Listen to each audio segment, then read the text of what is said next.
Ini adalah IHSG dan 3 saham edisi Desember minggu pertama. Stay tune.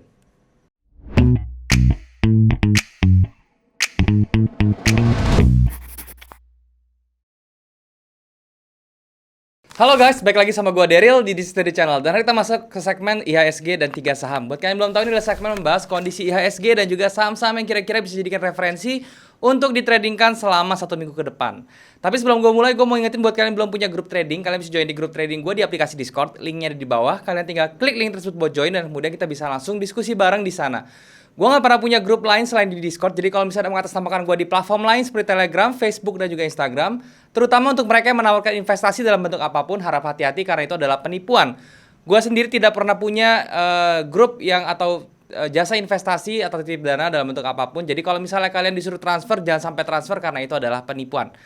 Nah teman-teman, ngomongin IHSG ya, tapi sebelum gue mulai juga teman-teman ya, gue mau minta maaf. Kenapa? Karena hari ini gue bikin segmen ini tuh di hari Kamis sekitar jam 1 siang. Yang mana kondisi IHSG-nya itu sebenarnya belum close di hari Jumat ya. Gue buat di hari Kamis karena di hari Jumat besok gue nggak bisa ada keperluan, jadi gue buatnya di hari ini dulu.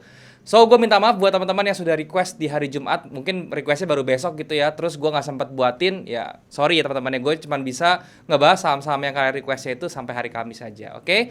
Nah ngomongin tentang IHSG di hari Kamis ini teman-teman ya, IHSG terakhir bergerak di level 6.500-an kalau nggak salah. Ya, 6.567 ya. Dan memang kalau misal dilihat dari awal hari tradingnya itu di hari Senin sampai hari Kamis itu dia nggak bergerak kemana-mana ya. Sempat terkoreksi ke bawah, terus sekarang di rebound lagi sampai di level 6.500-an teman-teman ya.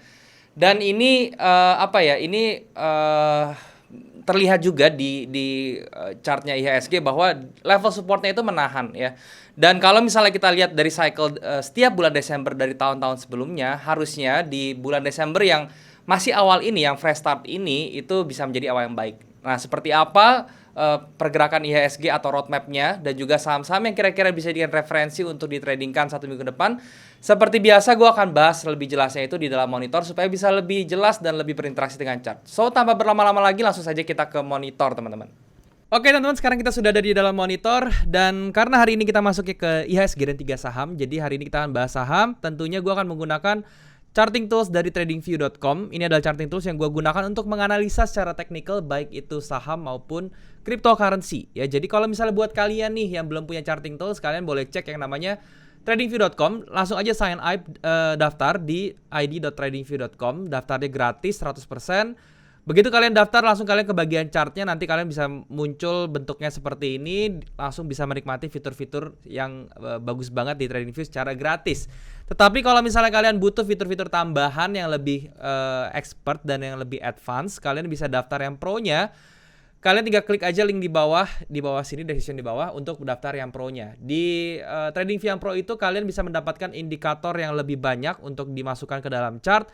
Kemudian kalian juga bisa menggunakan replay bar ini untuk backtest dengan cara lebih detail. Kalian bisa pakai ini untuk intraday-nya. Jadi kalau misalnya kalian yang scalpingan, kalian yang intraday trader, kalian bisa menggunakan ini sebagai backtest.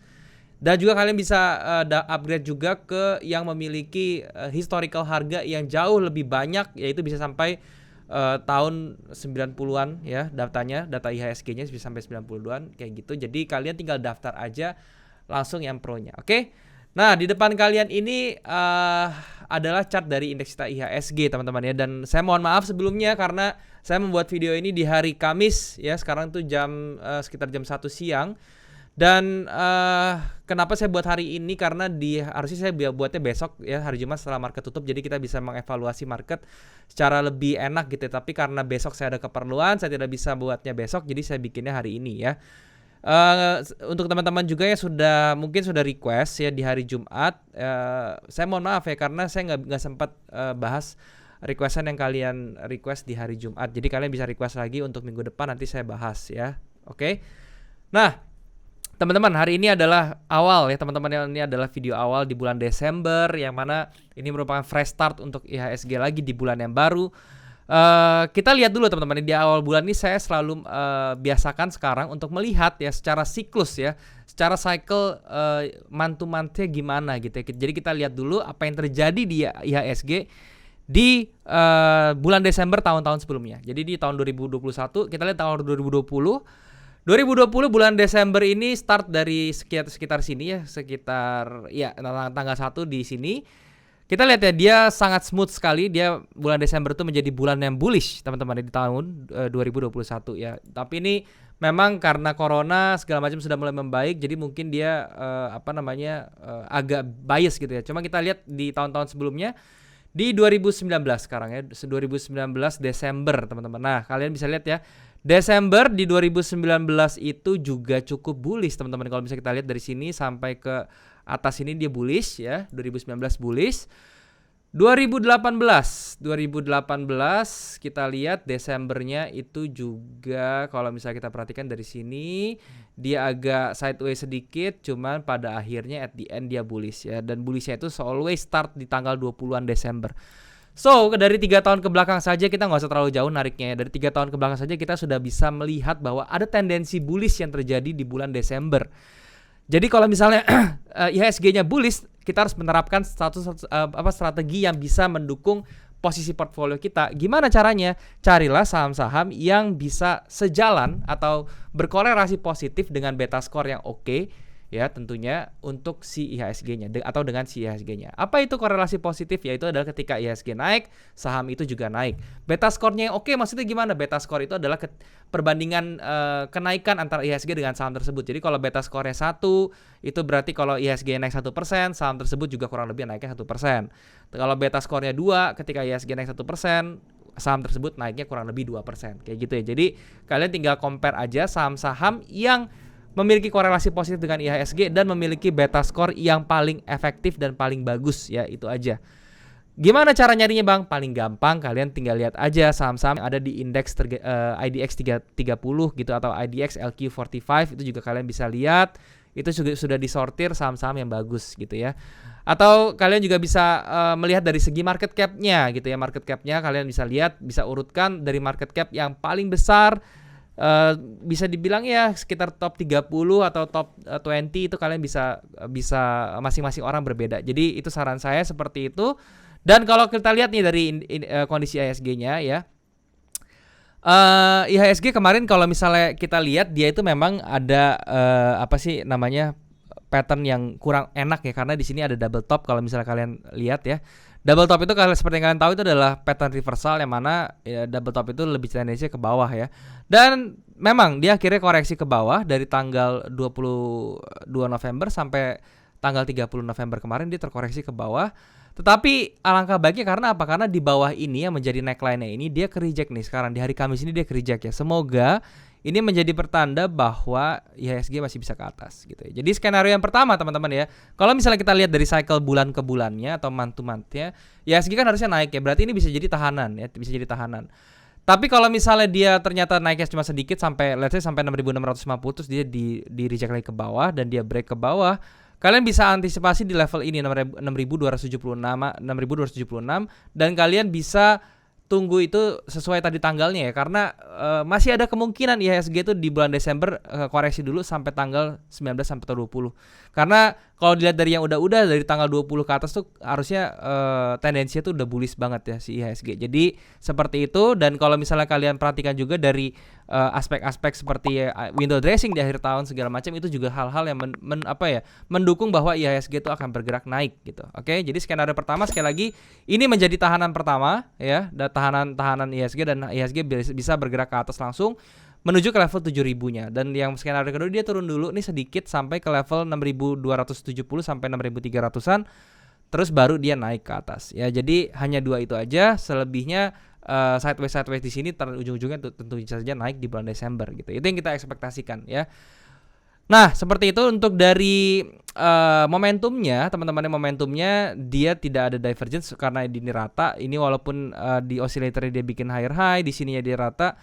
Momentumnya belum ada divergence, tapi kalau misalnya dilihat dari oscillatornya ini sedikit lebih ada momentum teman-temannya, karena dia bisa bikin higher low di oscillatornya, sedangkan di sini dia rata kayak gitu ya.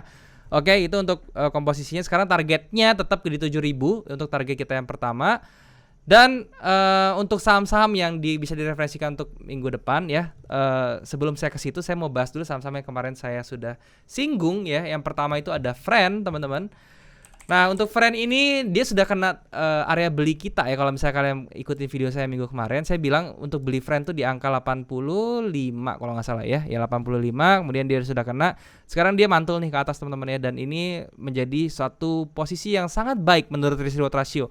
Jadi kalau misalnya kalian dapat kemarin di harga 85, congratulations karena itu merupakan area beli yang bagus. Sekarang kita tinggal tunggu aja sampai dia melewati target-targetnya. Yang pertama itu ya di 100 ini ya. Tadi waktu kemarin saya bilang juga 100 dulu, baru nanti dia bisa ke 110 bahkan sampai 113 seperti itu ya. Itu untuk friend. Berikutnya ada saham yang kemarin saya sebut lagi BCA ya. BCA juga sama, dia sudah mau menjemput harga yang kita yang kita set kemarin ya. Dia sudah kena area demand-nya teman-teman ya. Kalau misalnya kalian nonton video saya kemarin di minggu lalu, saya bilang kalau misalnya caranya itu kalau misalnya dia kena area demand, kalian bisa entry dulu ya sekitar 30% mungkin atau setengahnya gitu ya, baru nanti begitu dia masuk full ke tengah-tengah sini itu kalian bisa bisa entry setengahnya lagi ya. Dan sekarang kalau misalnya kalian sudah entry dia di posisi kemarin, sekarang sudah floating profit sekitar 4%-an, dan itu merupakan setengah jalan ya, hampir setengah jalan ya, sekitar 40%-an jalan kita menuju ke take profit kita, yaitu di 10% di 7.875. Jadi congratulations juga buat teman-teman yang sudah ambil BBCA ini ya. Nah, sekarang untuk saham-saham yang bisa dijadikan referensi minggu depan apa aja nih? Yang pertama teman-teman ya, dari sektor banking lagi yang besar juga, yaitu BBRI teman-teman ya. Ini bisa kalian perhatikan juga ya. BBRI sudah kena area supportnya dan dia mantul di 4070 ya, dan dia juga hampir tercluster dengan moving average ini teman-teman ya, moving average 90-nya ya, dan kemudian dia bisa terpantul ke atas ya. Pattern yang terbentuk juga luar biasa bagus ya, ini pattern bullish continuation di sini. Ya, seperti ini ada bullish flag seperti ini, dan dimana tendensinya memang masih bisa ke atas ya. Targetnya, kalau berbicara target, kalian bisa mengeksekusinya BBRI ini seperti ini teman-teman ya.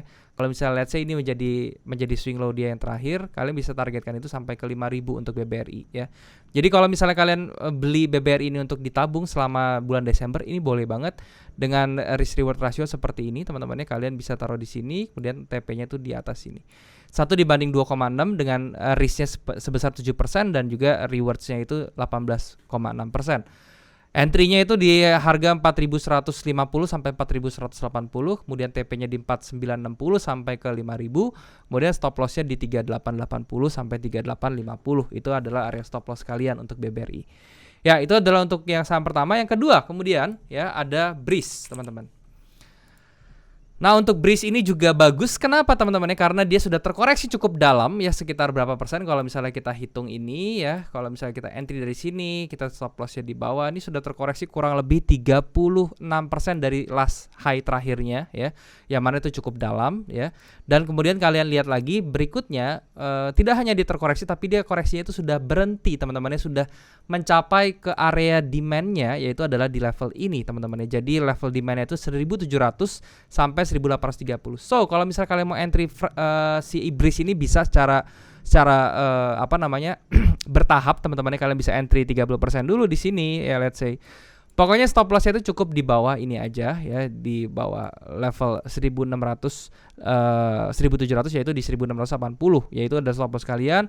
Untuk targetnya pertama kalian bisa set target minimal banget itu di 2130 ya. Kemudian untuk long targetnya itu kalian bisa coba kejar di level ini dulu di 2300 atau finalnya nanti di level 2630. Oke, itu adalah untuk Breeze seperti itu. Jadi ini adalah kesempatan kalian nih, karena nih Breeze ini cukup oke ya teman-teman, sahamnya itu cukup oke, dan sekarang dia sudah harganya terkoreksi mencapai area demand-nya ya. Semoga ini begitu kena area demand nanti di bulan Desember dia bisa langsung kena tarik ke atas ya. Itu untuk Breeze seperti itu. Nextnya yang terakhir dari sektor pertambangan teman-teman, ada ITMG ya. ITMG ini juga bagus teman-teman ya. Kalau misalnya kita perhatikan seperti ini ya, dia punya patternnya. Ini sudah di break ya, ada breakout di patternnya ini teman-teman seperti ini. Oke. Nah, dia sudah di breakout sini dan dia harganya sudah membentuk ascending triangle ya. Kalau secara kecil ini, kalau misalnya kita lihat ya teman-teman ya, seperti ini. Ini kalau ini kan kecil sekali ya ascending triangle-nya kalau kalian perhatiin ya. Ini bentuknya kayak gini, terus kemudian dia seperti ini. Ini kita ngomongin pattern minor ya. Ini ada ascending triangle minor, dan kalau misalnya dia break ke atas, ini bisa 1:1 ke sini. Kalau misalnya kita perhatiin ya, kalau minor tariknya harus minor juga tentunya gitu ya. Nah, ini bisa sampai ke 22.725 ya. Tetapi kalau misalnya kalian melihatnya secara garis besar ya, secara trennya besar, Ya ini 1:1 seperti ini nantinya gitu ya. Kalau misalnya kalian perhatiin dia bisa ke 31.000, itu menjadi target terakhir dari ITMG kita ya. Jadi kalau misalnya kalian mau entry ya kalian bisa entry begitu dia break ya, bisa close di atas 21.850, dia close di atas itu aja ya. Paling aman sih kalian di 21.900 ya kalau misalnya mau ambil ITMG, dan pastikan dia harus close di area tersebut ya. Jadi kalau misalnya dia cuma false break doang, jangan entry dulu, tunggu sampai marketnya mau tutup, kalian lihat apakah dia bisa close di 21.900 ya. Targetnya tetap di atas ini di 31.450, dan untuk stop lossnya kalian bisa taruh di bawah exponential moving average 90-nya, yaitu di 18.000 ya. Itu untuk ITMG risk reward ratio 1:2,34. Jadi saya rasa ini masih cukup bagus, oke. Nah, sekarang saham-saham yang kalian request tidak banyak, memang cuma ada 4 saham. Yang pertama itu ada Tower, teman-teman ya. Nah, untuk Tower ini sendiri ya, ini kalau misalnya kalian perhatiin, dia sekarang lagi berkonsolidasi, teman-teman. Walaupun dia berkonsolidasi seperti ini, tendensinya masih kurang oke karena terus mendapatkan rejection ke bawah ya. Dan kalau misalnya lihat dari previous trendnya itu memang sedang bearish kuat ya, tidak ada tanda-tanda reversal lagi ya. Jadi kalau misalnya kemarin saya bilang Tower ini masih ada chance ya. Kenapa? Karena kan saya bilang kan dia kan masuk ke area demand-nya. Tapi di area demand-nya ini dia malah berkonsolidasi dan dia tidak bisa bertahan di atas itu ya. Jadi kalau saya sih perhatiin Tower ini sekarang harusnya masuknya ke state yang namanya caution, teman-teman, atau hati-hati ya. Karena apa? Karena dia tidak bisa keluar dari zona koreksi bearishnya ini dalam waktu cepat. Jadi terus bertahan di sini ya, itu menjadi berbahaya ya. Terutama terlebih lagi dia masih bergerak di bawah exponential moving average 90-nya, ini juga bisa menjadi berbahaya ya. Jadi kalau misalnya kalian mau masuk Tower atau sudah masuk Tower ya, kalian tinggal lihat aja ya. Kalian tinggal lihat apakah dia break bisa kena stop loss yang saya kena ini. Kalau misalnya dia kena, ya udah kita keluar dulu ya, harus keluar dari Tower karena dia kemungkinan bisa turun sampai ke level 1080 sampai 1090-an kayak gitu ya. Jadi harap hati-hati. Tetapi kalau misalnya dia bisa up lagi dan dia bikin satu kali higher high dengan momentum candle yang cukup bagus, nah itu bisa kalian pertahankan, bisa kalian diamin sampai ke TP-nya di 180 ya. Tapi kalau dari tendensinya ini kekuatan bearishnya ini masih kencang banget ya, sehingga dia ada tendensi dia malahan cenderung breaknya ke bawah kayak gitu ya. Itu untuk Tower seperti itu. Berikutnya teman-teman ada Lead. Nah, Lead ini saham yang bisa dibilang penny stock, teman-teman ya, atau saham gorengan, bukan gorengan juga sih, saham receh lah ibaratnya ya, saham di bawah 100. Ini kalau misalnya dia bergerak naik ya, dari 12 November digoreng ke atas, naik, sekarang diguyur lagi ke bawah. Ya ini permainan udah jelas sekali kalau misalnya seperti ini, teman-teman ya. Apakah pertanyaannya saya bisa ambil di 50? Sarannya jangan ya. Kalau misalnya saham seperti ini sih saya bilang jangan terburu-buru untuk ambil di 50. Walaupun mentang-mentang dilihat ini 50 murah, tahu kemarin sempat ke 75. Jangan menggunakan ibaratnya perumpamaan seperti itu, karena kalau misalnya dia kena 50 dan tidur, teman-teman, kalian lihat tidurnya itu berapa lama ya. Lama sekali tidurnya ya. Jadi hati-hati kalau saham seperti ini. Berikutnya ada BHET. Oke. Nah, untuk BHET ini pertanyaannya itu adalah, ada yang nanya dari komen ya, teman-teman, komen dari video bahwa dibilang mau invest ya. Nah, kalau mau invest ya, saran saya sih kalian perhatiin dulu nih perusahaannya apa gitu ya. Perusahaannya apa, bergerak di bidang apa? Coba saya lihat ya, BHET TBK ya, ini perubahannya ini apa ya? Bakti Multi Arta itu perusahaan apa ya? Coba kita lihat dulu di ID Financials. Dia tuh bergeraknya, coba sekilas tentang perusahaan Bakti Multi Arta, dia nasional mitra utama perusahaan di bidang konsultasi manajemen dan perusahaan holding di bidang keuangan. Oke. Ya, terus kita lihat website resminya ya, Bakti Multi Arta ya. Kita coba lihat perusahaannya. Nah, kalau misalnya kalian mau invest ya, kalian harus melakukan bedah seperti ini, teman-teman. Kalian harus melihat perusahaannya itu apa ya. Ini saya cuma baru background check, teman-teman ya. Jadi tahapan untuk fundamental analysis itu banyak sekali. Ya dimulai paling simpelnya itu ya, pertamanya ya background check dulu perusahaannya itu apa, foundernya siapa. kemudian bergerak di bidang apa, model bisnisnya seperti apa, itu dulu ya. Dari 4 itu dulu, baru nanti kalian masuk ke mikronya ya, ke company-nya secara keseluruhannya. Kalian baru cek performance laporan keuangannya bagaimana, terus kemudian dari organisasi perusahaannya seperti apa, kalian mesti cek semua gitu ya. Bahkan kalian tapi kalau misalnya di bidang finance seperti ini sih, kalian lihat ya project-projectnya dia tuh apa aja gitu ya, atau produk investasinya tuh apa aja. Jadi ini kalau misalnya kita lihat dari tentang kaminya, kita baca dulu. Visinya itu menjadi mitra solusi keuangan yang tumbuh kembang seiring dengan kepercayaan nasabah. Oke, kompetitif, hubungan jangka panjang debitur. Oh, kalau saya lihat sih ini perubahan mitra tumbuh sering percaya nasabah, berinovasi mencari terpercaya, bla bla bla bla. Struktur Rupees, Dewan Komisaris, Direktur, bla bla bla. Oke. Produknya, kita lihat produknya. Asuransi jiwa. Oke. Produknya asuransi teman-teman ya. Produknya asuransi insurance ya. Jadi kita lihat berita teman-teman ya. Penawaran saham Multiarta. Oke. Insurance company. Oke. Dia insurance teman-teman. Sekarang kita coba cek dari apa sih, dari laporan keuangan dan segala macamnya ya. Kita lihat dulu di fundamental. Oke, sebentar ya. BABHET ya.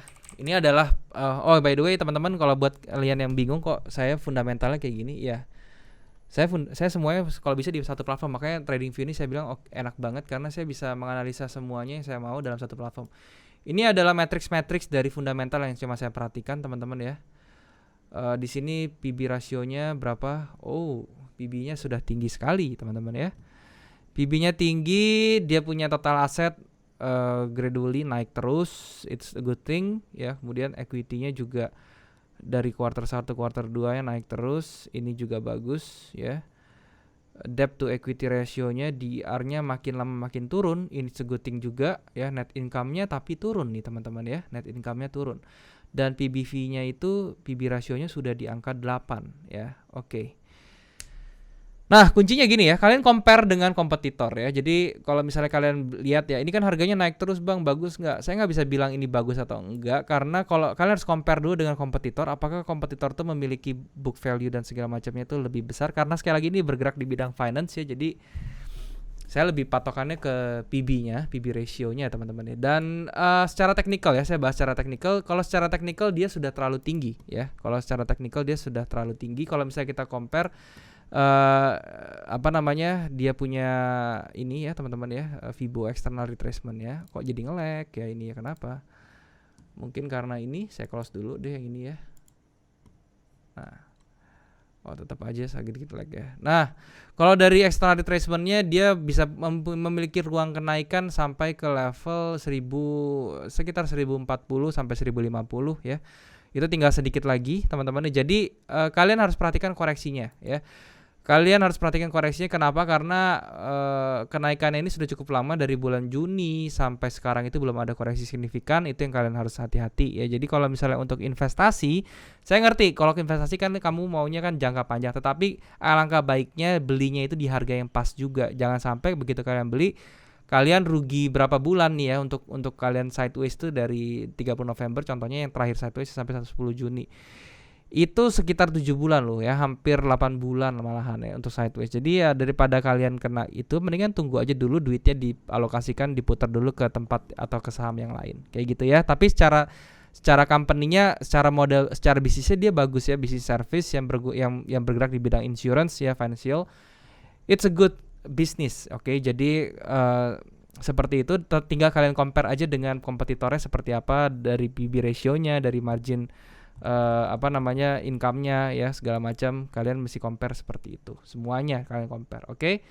Kemudian yang terakhir ada BGTG, Bank Ganesha. Oke, untuk BGTG ini sendiri, dia lihat ya, ini ada satu area ya di sini menjadi resistance, dan dia ke reject ke bawah. Dan sekarang itu dia lagi bertahan di area ini lagi ya. Ini ada resistance lagi, sekarang jadi support lagi. Ada rejection di sini, itu yang perlu diperhatikan, hati-hati di sini, ini rejectionnya Ya, jadi kalau misalnya dia masih berada di bawah ini, tekanan bearish-nya masih sangat kuat ya. Jadi kalau saran saya sih lebih baik tunggu dulu kalau seperti ini ya, tunggu sampai dia tuh di level-level yang merupakan harga psikologisnya di angka 100 sekitar 115 sampai ke 125 gitu ya, 115 sampai 125. Itu adalah harga psikologis dari Bank Ganesha. Saran saya sih di sana aja ya. Masih banyak bank-bank lain yang yang worth it untuk kalian lihat ya, teman-teman, seperti itu. Oke. Nah, itu semua sudah saham-saham yang kalian request. Ya, mungkin sampai sini dulu aja penjelasannya, semoga bermanfaat. Sekali lagi, apapun yang kalian ambil dari sini sesuaikan dengan money management dan juga trading management kalian supaya hasilnya bisa lebih optimal. Apa yang gue sharing di sini tuh pure pandangan gue sebagai trader di saham, bukannya financial advisor. Saya bukan financial advisor, jadi kalian harus mempertimbangkan ini, jadikan ini hanya referensi saja, jangan ditelan mentah-mentah. Oke? Terima kasih teman-teman, sampai sini dulu. Sekarang kita balik lagi ke kamera. Ya teman-teman, jadi itulah pembahasan gue tentang kondisi IHSG dan juga saham-saham yang bisa dijadikan referensi untuk ditradingkan selama 1 minggu ke depan.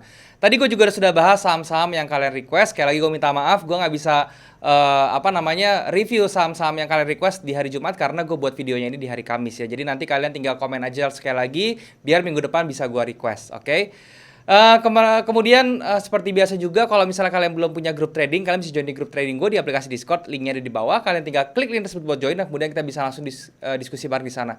Hati-hati teman-teman, gue nggak pernah punya grup lain selain di Discord. Jadi kalau misalnya ada yang mengatasnamakan gue di platform lain, terutama di Telegram, Facebook dan juga Instagram, itu hati-hati ya, karena itu adalah penipuan biasanya. Apalagi mereka suruh transfer, ada kata jasa investasi atau titip dana, itu harap hati-hati, kalian jangan sampai tertipu ya. Instagram gue cuma yang ada di description di bawah, @darylyahya, itu aja. Di luar itu palsu, dan gue nggak pernah punya Telegram. Jadi kalian hati-hati teman-teman, oke?